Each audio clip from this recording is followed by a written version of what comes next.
plan to digital technology integration, then which steps we need to follow. तो उसका ख्याल ये है कि digital technology initiative should be based on the instructional goals of education institutions और academic program. तो इसके लिए ज़रूरी है कि जो academic program उनके जो भी educational goals हैं उसमें it should be part of that technology integration, because अगर हम इसका हिस्सा नहीं बनाते हैं तो उसका मतलब कि हम बेसिकली इंसान की फितरत में ये चीज़ है, जिस चीज़ को इंसान एम करता है, इंटेंट करता है, सोचता है कि मैं ये करूँगा, वही काम होता है। तो ऐसे जब ऑर्गेनाइजेशन अपने गोल्स में टेक्नोलॉजी इंटीग्रेशन को यानी शामिल कर लेते हैं, it is one of the goal हमने टेक्नोलॉजी या डिजिटल टेक्नोलॉजी यूज़ करना है, तो देन उसका इस्तेमाल जो है ना बढ़ जाता है। Then digital technology should also be connected to the curriculum goals and design. और इसी तरह से जो करिकुलम के अंदर जो एक्टिविटीज़ हैं और जो यूनिट्स हैं, चैप्टर्स हैं, बुक्स हैं, डिफरेंट सब्जेक्ट्स हैं, उन सब्जेक्ट में भी डिजिटल टेक्नोलॉजी है ना वो उसके डिफरेंट कंपोनेंट्स या एक्टिविटीज़ जो है होनी चाहिए। And digital technology and assessment procedure should be compatible with each and other. और ऐसे ही जो आपके यूज़ ऑफ डिजिटल टेक्नोलॉजी है, जो भी एक्टिविटीज़ हैं जो आप कंप्यूटर बेस्ड करवाएंगे, तो उसका ताल्लुक असेसमेंट के साथ भी हो, यानी आपके जो बच्चे पढ़ रहे होते हैं वो साथ में असेसमेंट जब हम करें उनकी, तो उसमें उनको इस चीज़ की वेटेज मिले कि उन्होंने ये चीज़ें की हुई हैं। ठीक है। अच्छा, उसके बाद यानी असेसमेंट में ये होता है कि आप जैसे बच्चों को एक्टिविटीज़ करवाते हैं, कोई वेब बेस्ड एक्टिविटीज़ करवाते हैं, तो इस तरह की एक्टिविटीज़ भी असेसमेंट में भी उनको एग्ज़ाम के तौर पे भी उसका हिस्सा होना चाहिए कि वो एग्ज़ाम पे या तो उसका प्रोसीजर एक्सप्रेस कर सकें या कम से कम उसको बता सकें। Teachers and digital technology should work together for successful students involvement. तो इसमें बहुत ज़रूरी है कि अगर आपने टेक्नोलॉजी का स्किल बच्चों में इनकलकेट करनी है और टेक्नोलॉजी का असल बेनिफिट बच्चों को देना है, तो टीचर को यानी टेक्नोलॉजी यूज़ करनी चाहिए क्लासरूम के अंदर और बच्चों को ऑफर करनी चाहिए, ताकि वो इस टेक्नोलॉजी को यूज़ भी करें और टीचिंग लर्निंग प्रोसेस में इन्वॉल्व भी रहे। टीचर में need continuous pedagogical and technological support and training. तो इसके लिए बड़ा ज़रूरी है कि हम अपने जो टीचर एजुकेटर्स हैं उनको ट्रेन करें और उनको कंटिन्यूस जो है ना वो सपोर्ट दें, टेक्निकल सपोर्ट प्रोवाइड करें, ट्रेनिंग दें। तो ये बड़ा ज़रूरी है कि उनके पास खुद से पहले स्किल्स होंगी, देन दे कैन अप्लाई और deploy technology in the classroom. Then community and parents involvement में इंक्रीज सक्सेस चांसेस। तो ये भी होता है कि अगर यानी इस लेवल पे जब आप टेक्नोलॉजी यूज़ कर रहे होते हैं, तो हमें पेरेंट्स को भी इस चीज़ को समझाने की ज़रूरत होती है कि भाई टेक्नोलॉजी आप थोड़ा सा, चूँकि हमारे सब अपने पेरेंट्स ट्रेन होते हैं, वो टेक्नोलॉजी की तरफ नहीं उनको तवज्जो होती, तो हमें उनको ज़रूरत होती है बताने की कि अगर आप बच्चों को गैजेट्स लेके दें और उसमें ये टूल्स या ये ऐप्स करें, तो ये ऐप्स जो है ना उसकी सुपरविजन यहाँ पे भी होती है, तो आप घर पे भी कर सकते हैं। तो इसमें दोनों की तरफ से जब कोलैबोरेशन होगी पेरेंट्स की और टीचर्स की और कम्युनिटी की, तो उसमें जो टेक्नोलॉजी के जो बेनिफिट्स हैं वो ज़्यादा होंगे यूज़ करने के। Then institution itself plays vital role in technology reforms. तो सबसे बड़ा रोल तो इंस्टीट्यूशन खुद का है, अगर वो चाहता है टेक्नोलॉजी को इंट्रोड्यूस करवाना, then it is possible, otherwise फिर टेक्नोलॉजी को इंट्रोड्यूस करना मुश्किल हो जाता है। तो ये बैरन के एक कुछ प्लान था related to all these steps. और इसके बाद कैडलर ने इसी तरह से एक और प्लान दिया है, process of planning digital integration के हवाले से। और उसका ये ख्याल है कि having rational for the use of digital technology sources in teaching learning process. तो सबसे पहली बात ये कहता है कि we need to be rational as a educationist, कि why we are using technology, we should have a proper reasons, reasons for use of technology. Then we need to involve educators, teachers, students, parents, community in decision making process related to acquisition of digital technology. तो इसमें हमने अगर ये technology involve करनी है, तो उसमें हमें सबको स्टेक होल्डर्स को साथ में लाना पड़ेगा और उनकी राय लेनी पड़ेगी और उस प्रोसेस में उनका हिस्सा बनाना पड़ेगा। Then he says that there is a need to develop positive thinking for most cost effective use of digital technology. तो ये भी ज़रूरी है कि अगर हम टेक्नोलॉजी को यूज़ करेंगे तो हमें उसकी कॉस्ट इफेक्टिवनेस भी देखना है। ये ना हो कि हमें टेक्नोलॉजी परचेज़ करने पे बहुत सारे पैसे लग जाएँ और उसका फ़ायदा कोई भी ना हो।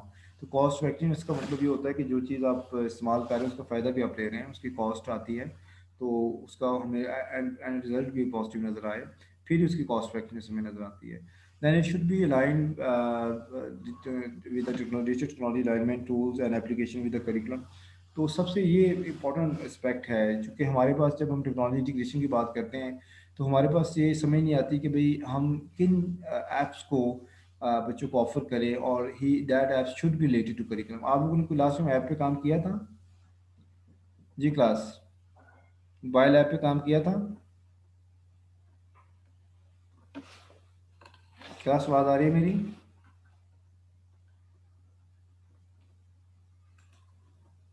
सर किया। किया है, इट मीन्स कि हमें सर्च करने की ज़रूरत है कि भाई अब तो हंड्रेड्स एंड थाउजेंड्स ऐप्स आ गई हैं, लाखों की तादाद में ऐप्स आ गई हैं। तो हम सारी ऐप्स तो नहीं ऑफर कर सकते, लेकिन हमें कम से कम ऐसी ऐप्स इंग्लिश लैंग्वेज के हवाले से, मैथमेटिक्स के हवाले से, साइंस के हवाले से, हिस्ट्री जोग्राफिया के हवाले से, जो भी सब्जेक्ट्स हम बच्चों को पढ़ा रहे होते हैं, तो कुछ ऐसी ऐप्स जो है ना वो या तो खुद डेवलप करें, क्योंकि ये वक्त जो है ना आपका आने वाला है जो जिसमें यूज़र कस्टमाइज सॉफ्टवेयर बनाया करेंगे, अपनी मर्ज़ी से चीज़ों को अपडेट कर सकते हैं, अपनी मर्ज़ी से एक्टिविटीज़ बना सकेंगे, अपनी मर्ज़ी से कंटेंट ऐड कर सकेंगे मुख्तलिफ ऐप्स में। तो ये दौर आने वाला है, बहुत दूर की बात नहीं है। मैं भी इस डेकेड में ये जो शुरू हो गया 21st, यानी ये 2020 गुजर गया, थर्ड डेकेड शुरू हो गया है 2021 से। तो इस डेकेड में इंशाल्लाह पॉसिबिलिटी है कि आने वाले कुछ फ्यू ईयर्स में ये काम शुरू, कस्टमाइज सॉफ्टवेयर का काम शुरू हो जाएगा। यानी जो कस्टमर्स हैं वो खुद से कस्टमाइज़ करेंगे कि उनकी क्या रिक्वायरमेंट्स हैं और उन्हें किस तरह कंटेंट चाहिए, वो कंटेंट ऐड कर सकेंगे, अपनी रिक्वायरमेंट ऐड कर सकेंगे और अपने फीचर सॉफ्टवेयर को खुद डिसाइड करेंगे। तो ये दौर भी आने वाला है इंशाल्लाह। तो लेकिन अभी दौर जो है इसमें ये चीज़ पॉसिबल नहीं है। तो इसमें ये है कि जो ऑलरेडी ऐप्स बन चुकी हैं बेटा, उसमें मोस्टली जो ऐप्स हैं, मसला ये है कि वो फ्री है, देर इज़ नो कॉस्ट। वो आप इंस्टॉल कर सकते हैं, यूज़ कर सकते हैं, उनकी एक्टिविटीज़ कर सकते हैं। लास्ट टाइम मैंने आपको दिखाई भी थी कुछ, शायद लैपटॉप पे दिखाई थी कुछ, लैपटॉप में भी दिखाया था बेटा कुछ, ये नहीं दिखाया था क्लास, मैंने कुछ नो एक्टिविटी सर। नहीं दिखाई थी आप पिक्चर ने, मैं दिखा दूंगा इंशाल्लाह किस वक्त। तो ये है कि भी सबसे इम्पोर्टेंट रोल ये है कि हम ऐसे टूल्स और ऐसी एप्लीकेशन को डिसाइड करें that should reflect our curriculum, that should support our curriculum, that should have some examples for the curriculum. तो फिर ही हमारे लिए आसान होगा। यानी आप देखें ना, अगर आप टेंस टीचिंग कर रहे हैं और टेंसेस में लाजमी नहीं है कि जो वर्ड्स लिखे हुए हैं, स्टेटमेंट्स लिखी हैं करिकुलम के अंदर वही हों, उससे मिलती जुलती अगर हैं, और बेसिकली तो ग्रामेटिकल स्ट्रक्चर बच्चों को बताना होता है कि प्रेजेंट डेफिनेट टेंस उसका स्ट्रक्चर क्या है, कंटिन्यूस प्रेजेंट कंटिन्यूस टेंस उसका स्ट्रक्चर क्या है, प्रेजेंट जो परफेक्ट कंटिन्यूस है उसका क्या है, प्रेजेंट परफेक्ट टेंस का स्ट्रक्चर क्या है, और उसकी एग्जांपल्स क्या हो सकती हैं, how to align the noun and the subject with the object, and how to intermingle, or how to basically link the verb with the object and the subject। तो बेसिक पर्पज तो grammatical teaching होते हैं ना उसमें बेटा। तो हमने मकसद ये है कि अगर इस तरह का सॉफ्टवेयर है जो ये चीज़ सर्व कर रहा है, ऐसे पार्ट्स ऑफ स्पीच का टॉपिक है, बहुत सारे टॉपिक्स हैं जहाँ पे बहुत अच्छी ऐप्स आपको मिल जाएंगी। तो उनको आप क्लासरूम के अंदर यूज़ कर सकते हैं बच्चों को, यानी कंप्यूटर बेस्ड भी हो सकती हैं और मोबाइल बेस्ड भी हो सकती हैं। Then we need to identify the specific training and system need of the teacher related use of digital technology। तो ये आप जैसे हम लोग यहाँ पे ये ट्रेनिंग ले रहे हैं, आप लोग इंटरनेट से एक्टिविटीज़ देख रहे हैं और मोबाइल बेस्ड एक्टिविटीज़ कर रहे हैं, कंप्यूटर बेस्ड एक्टिविटीज़ कर रहे हैं। तो इस तरह से जो इन सर्विस टीचर्स हैं, और जो चूँकि आने वाले दौर में भी टेक्नोलॉजी इवॉल्व होती रहती है, ये टेक्नोलॉजी फिक्स नहीं है, it is evolve day by day. तो इसमें कोई चीज़ फिक्स नहीं है, तो इसलिए जो नई टेक्नोलॉजीज आएंगी हो सकता है उसमें भी हमें नई ट्रेनिंग की ज़रूरत पड़े। तो whatever if there is a requirement for teacher training तो वो प्रोवाइड की जाए। Then utilization of existing teacher resources in according with the teacher technology plan. तो जो हमारे पास एक्चुअली एग्जिस्टिंग रिसोर्सेज है टेक्नोलॉजी के, उसको फिर हम जो हमारा टीचर टेक्नोलॉजी प्लान जो हमने बनाया है उसके मुताबिक यूज़ करें। तो ये कैटलर का ये पॉइंट ऑफ व्यू था इन 2004 बेसिकली किस तरह से होना चाहिए। और उसके बाद जो हमें नज़र आता है सेवन्थ पॉइंट पे, provision of funds to implement the plan. बगैर पैसों के तक कुछ नहीं होता। तो जो रिसोर्सेज आपको चाहिए और जिस तरह से आपकी रिक्वायरमेंट्स है उसके लिए जो पैसे चाहिए, जैसे सॉफ्टवेयर डेवलपमेंट है उस पर पैसे चाहिए। तो समटाइम बाद स्कूल जो अपने अपने अपने सॉफ्टवेयर बना रहे हैं, अपनी इंटरेक्टिव वीडियोस बना रहे हैं, तो वो जो काम कर रहे हैं खुद से कर रहे हैं या करवा रहे हैं, तो उस पर जो फंड्स हैं वो फिर वो आपको इस्तेमाल करने पड़ते हैं, और वो होने चाहिए, अवेलेबल होने चाहिए। Then evaluating progress of digital technology to study its impact. फिर हम साथ में ये भी देखें क्या जो हम टेक्नोलॉजी यूज़ कर रहे हैं इसका कोई बच्चों की स्टडी पे इम्पैक्ट आ रहा है कि नहीं आ रहा, फ़ायदा हमें हो रहा है कि नहीं हो रहा है, उसको भी साथ में स्टडी करें, एवेल्यूएट करें। Communicating step for others to follow in adopting the digital technology plan. और दूसरों को गाइड करें कि भी किस तरह से टेक्नोलॉजी प्लान को हमने इम्प्लीमेंट करना है। Coordinating of digital technology plan with other running programmes and projects. तो इसकी कोऑर्डिनेशन होनी चाहिए, ये कोई सेपरेट चीज़ नजर ना आए, बल्कि एक रूटीन की चीज़ हमें जो है ना वो समझ आए।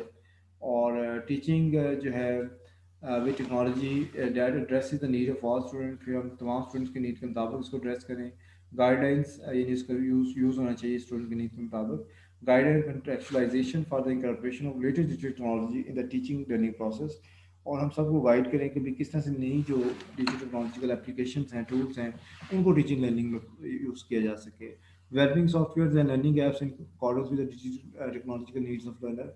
तो ये सबसे इम्पोर्टेंट है कि भी हमारे पास अपने ऐप्स हों, सॉफ्टवेयर्स हों, जो कि हमारे अपने अदारे के हों और वो बच्चों की लर्निंग के मुताबिक हो। और ये ऐसा अभी बहुत ज़्यादा हो रहा है बाहर के अंदर, लेकिन पाकिस्तान में अभी हम लोग इसमें लैकिंग कर रहे हैं, इतना ज़्यादा इस पर काम नहीं हो सका। लेकिन फिर भी ई लर्न जो पंजाब है बेटा, वो एक ऐप है, वो आप लोगों ने मोबाइल पे आप डाउनलोड करनी है। क्या नेम है उस ऐप का? ई लर्न पंजाब। जी बेटा, क्या क्या है इसका नेम?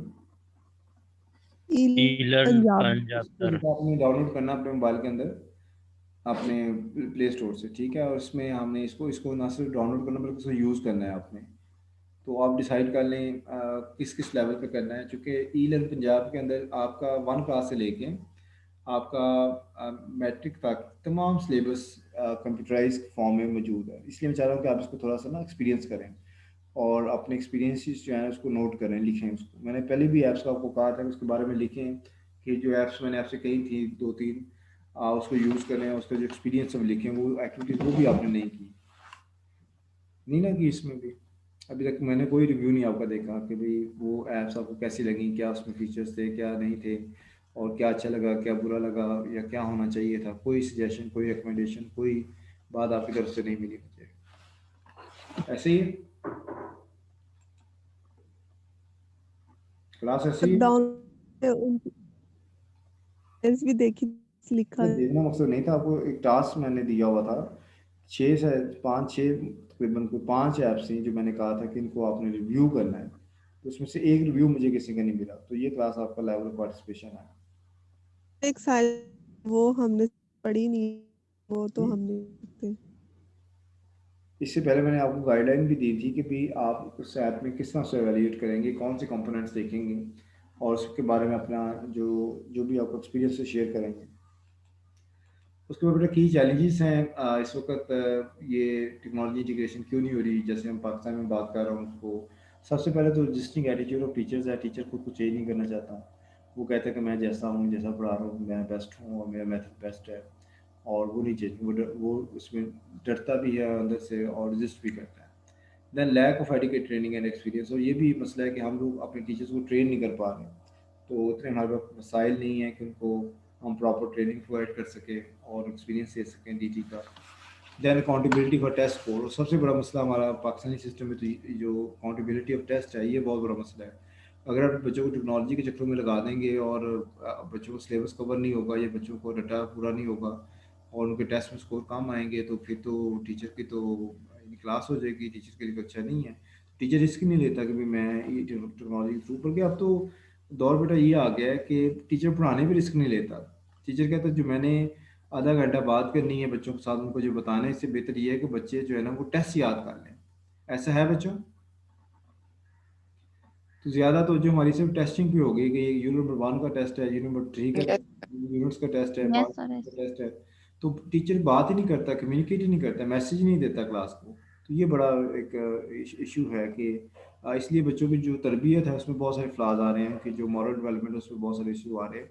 क्योंकि मॉरल डेवलपमेंट भी तो टीचर ने करनी थी, सोशल डेवलपमेंट भी टीचर की जो रिस्पॉन्सिबिलिटी थी। तो हमारी तो जो सिर्फ कोग्निटिव डेवलपमेंट भी रहेगी, और वो भी सिर्फ एक मेमोराइजेशन की हद तक और लर्निंग की हद तक।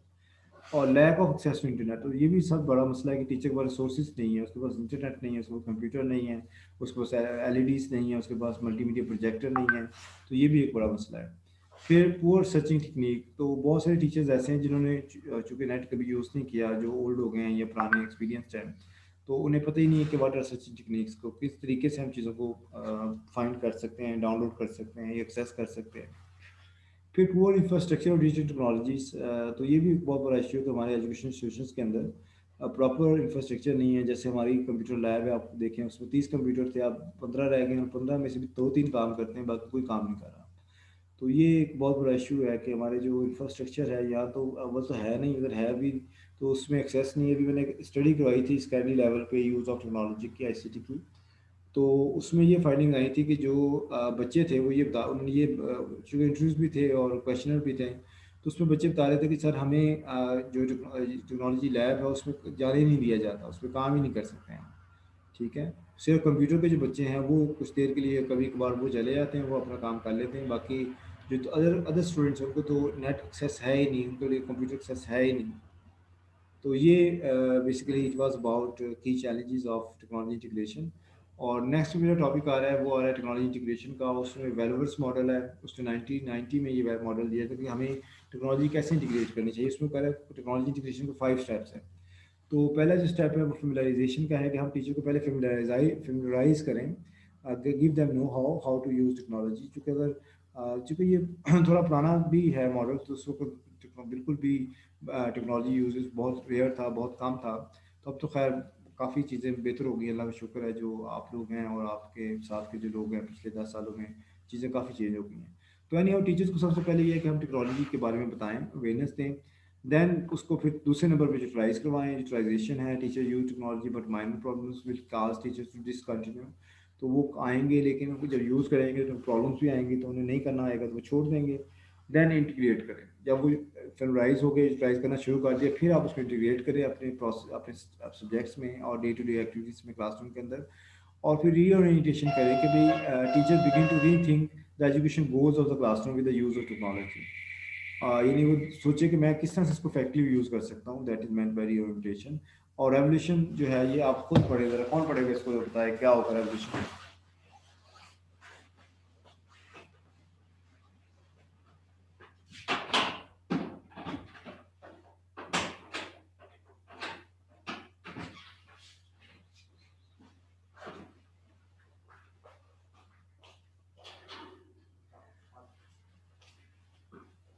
जी बताएगा भाई, जी फिर रेवोल्यूशन में क्या होगा। जी क्लास, कोई नहीं बता रहा, नहीं आप बताएं। Sir, revolution. जी रेवोल्यूशन में क्या होगा। Sir, the evolving classroom becomes completely integrated with technology. यानी कि जो क्लासरूम होती है वो सब फिर completely integrate होती है टेक्नोलॉजी से, वो टेक्नोलॉजी से अवेयर हो जाती है बिल्कुल। इन ऑल सब्जेक्ट एरियाज, यानी कि तमाम सब्जेक्ट एरियाज में वो completely familiar हो जाती है टेक्नोलॉजी के साथ। Technology becomes an invisible tool that is seamlessly woven into the teaching and learning process. Sir technology एक ऐसा टूल होता है जो मतलब इतना नजर नहीं आता, लेकिन ये बहुत ज्यादा इन्वॉल्व हो जाता है टीचिंग और लर्निंग प्रोसेस में, मैं कि इसके समझ बगैर टीचिंग और लर्निंग प्रोसेस जो होता है वो स्मूथली रन नहीं कर सकता। नहीं नहीं, मकसद ये बात का ये है कि अब वो हम सेपरेट कर ही नहीं सकते टेक्नोलॉजी को। यानी वो एक कॉमन एस्पेक्ट पड़ यस जाता सर। है टीचिंग लर्निंग प्रोसेस का, एक इनविजिबल टूल होता है। ठीक है, एक तो अभी विजिबल टूल है ना कि यस सर। वो मल्टीमीडिया पड़ा, वाह वाह वाह वाह, एलईडी लगी हुई, वाह क्या बात है एलईडी लगी हुई है। तो एक लेवल ये आता है कि हर क्लासरूम में मल्टीमीडिया या एलईडी है, हर क्लासरूम के अंदर नेट है, हर क्लासरूम के अंदर टेक्नोलॉजिकल सपोर्ट है, एक्सेस है। तो उसमें तो लोग नहीं ना वाह वाह करेंगे, उसमें तो लोग कहेंगे कि ठीक है जी, ये तो कॉमन सी चीज़, इसमें तो कोई नई चीज बात है ही नहीं। मसलन अब मैं आपसे स्लाइड शेयर करता हूँ, तो आप लोग वाह वाह तो नहीं करते हो, तारिक साहब ने स्लाइड शेयर कर दी है, इसका क्या मतलब है कि भी कॉमन चीज़ है, तारिक साहब ने जूम पे आना है, सर ने जूम पे स्लाइड शेयर करनी है, या हमने स्लाइड शेयर करनी है, तो मैं वाह वाह नहीं करूँगा कि भाई वो इन्होंने स्लाइड शेयर कर दी, क्या बात है क्या बात है। तो इट मीन्स कि ये एक बिल्कुल यस सर। नॉर्मल एस्पेक्ट बन जाता है आपकी टीचिंग लर्निंग प्रोसेस का और जो एकेडमिक कैरियर है उसका। जी, अभी बेटा क्लास खत्म हो रही है, फिर कल मिलते हैं इंशाल्लाह। तो कल जो है ना, आप एहतियातन अपनी जो रिकॉर्डिंग है मुझे वो सेंड कर दीजिएगा अपने व्हाट्सएप ग्रुप में, ताकि किसी का अगर मसला आता है तो हम यस सर। रिकॉर्डिंग जो है ना वो प्ले कर सकें। ठीक है ओके सर सर। एक स्टूडेंट आपका अभी भी क्लास ले रहा था, हो सकता है वो आपकी क्लास में आए ना।